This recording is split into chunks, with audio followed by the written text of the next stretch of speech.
All right, let's talk about something I'm sure many of you have felt at some point, that weird, tingly, numb feeling in your hand.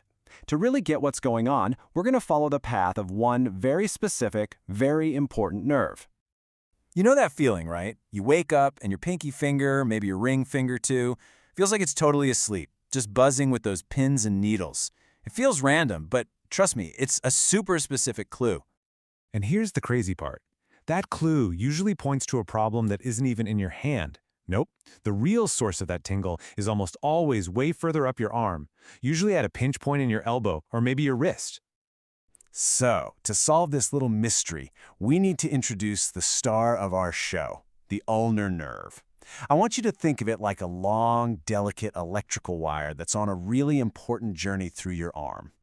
And this nerve is a huge deal. It starts all the way up in your neck, travels the entire length of your arm, and it's responsible for all the feeling on the pinky side of your hand. It also powers a bunch of the tiny muscles that give you a strong grip and let you do delicate things with your fingers. Okay, so as this nerve makes its way down your arm, it has to navigate some tricky territory. And the most famous trouble spot is right here at the elbow. It passes through this narrow little channel called the cubital tunnel. This is the exact spot you whack when you hit your funny bone. You're not hitting a bone at all, you're zapping your ulnar nerve. And when that nerve gets squeezed or irritated inside that tunnel, that's when we get our first major problem, a condition called cubital tunnel syndrome. So what's actually causing this pressure? Well, you might be surprised to find out it's often just our normal everyday habits. Things like bending your elbow for a long time, like when you're sleeping or holding your phone up, that actually stretches the nerve. Or leaning your elbow on your desk or the armrest in your car, that puts direct pressure on it. And over time, all that little irritation really starts to add up. At first, you just feel things, right? That tingling and numbness we talked about. But if that pressure keeps up and the nerve gets more irritated, it can start to affect the muscles. Eventually, it can even lead to a visible change in how your hand rests, something that's sometimes called a claw hand. You'll often hear people say their hand just feels clumsy. They might start having trouble with buttons, or they'll drop things more easily, or they'll just notice that their grip strength isn't what it used to be. And that is a direct result of those little hand muscles not getting the right signals from that pinched ulnar nerve. But the elbow isn't the only potential choke point on this journey. Let's follow the nerve a little further down its path, because there's another narrow tunnel waiting for it at the wrist. This one is called ulnar tunnel syndrome, or sometimes Guillaume's canal syndrome. But one of its nicknames, cyclist's palsy, is a dead giveaway for one of the most common causes. All that prolonged pressure on your handlebars when you're out for a long bike ride. Okay, now this is where things get really interesting from a diagnostic standpoint, because the wrist isn't just one simple tunnel. See, as the ulnar nerve enters this area, Guillaume's canal, it actually splits into different branches, creating three very distinct zones. And where the nerve gets pinched in this canal changes everything. And this is the key. The location of the pinch literally dictates the symptoms. If the compression happens in zone I, it gets the main trunk. So you get both muscle weakness and numbness. But get this, if the pinch is deeper, in zone 2, it only hits the motor branch, so you might have only weakness with absolutely no numbness. This incredible anatomical detail is like a secret map for doctors, helping them pinpoint the exact source of the trouble. So, you've got two main suspects, the elbow and the wrist.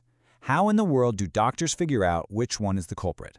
Well, let's get into the detective work. Doctors use some really clever physical tests. Tunnel's sign is pretty straightforward. You just tap over the nerve at the elbow.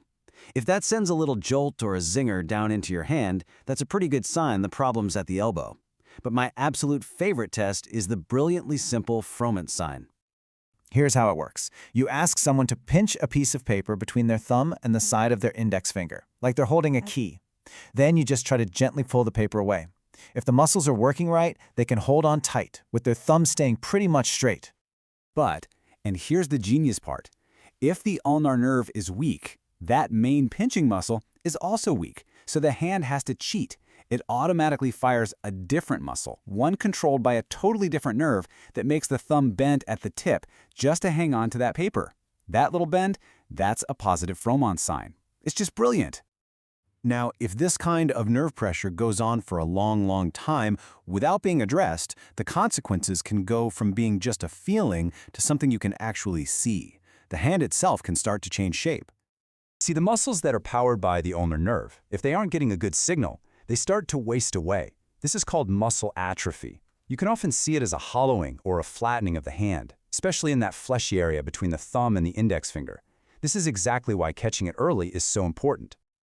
Okay, so that all might sound a little scary, but here is the really good news.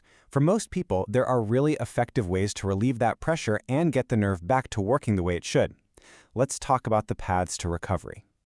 When it comes to treatment, you're basically looking at two main routes. The first, and by far the most common, is what we call conservative care. That's all about changing your habits to reduce the irritation.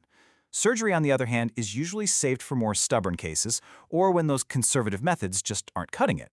And conservative care is all about simple changes that can have a huge impact. Wearing a brace or even just wrapping a towel around your elbow at night can stop you from bending it too much while you sleep. Simply being more aware, not leaning on your elbows, using padded gloves when you cycle, these things can make a massive difference.